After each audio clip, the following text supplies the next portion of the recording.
जय किसान अशी घोषणा देणारे स्वतंत्र भारताचे दुसरे पंतप्रधान भारतरत्न श्री लाल बहादूर शास्त्री यांना माझा कोटी कोटी प्रणाम। सन्माननीय व्यासपीठ वंदनीय गुरुजन वर्ग व इतर बसलेल्या माझ्या बालमित्र मैत्रिणींनो नमस्कार। माझे नाव अर्पिता शरद सोनवणे, मी आता 4थीत शिकते। भारताच्या इतिहासातील एक असे सोनेरी पान नारा त्याचा आजही घुमतो, जय जवान जय किसान अशी घोषणा कार्य केले महान त्यांनी जरी होती मुठ्ठी लहान, कार्य केले महान त्यांनी जरी होती मुठ्ठी लहान, जय जवान जय किसान अशी घोषणा ऐकणे की आठवण होते ती लाल बहादूर शास्त्री। 2 ऑक्टोबर 1904 रोजी रामदुलारी या मायेच्या पोटी पुत्ररत्न जन्माला आले।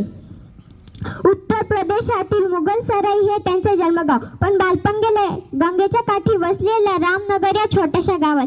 त्यांचे वडील श्री शारदा प्रसाद श्रीवास्तव शिक्षक होते।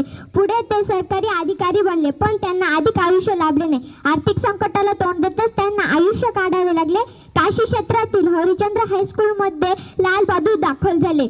नदी ओलांडण्यासाठी होडीतून जावे लागे। लाल बहादूर गरीब असल्याने त्यांच्यापाशी होडीतून जाण्यासाठी पैसे नसायचे, पण शिक्षणाची जबर इच्छा असल्याने लाल बहादूर गंगेतून पोहत शाळेत जायचे। घरची अत्यंत गरिबी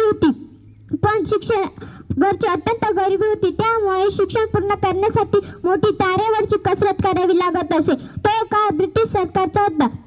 स्वातंत्र्यासाठी लढा चालू होता। स्वराज्य हा माझा जन्मसिद्ध हक्क आहे असे सिंह गर्जना करणाऱ्या लोकमान्य टिळकांचा त्यांच्यावर प्रभाव पडला। केव्हा संपेल जीवन कोणालाच समजत नाही। मनासारखं जगून घ्यावं कारण हा जन्म पुन्हा मिळत नाही। जय जवान जय किसान। धन्यवाद।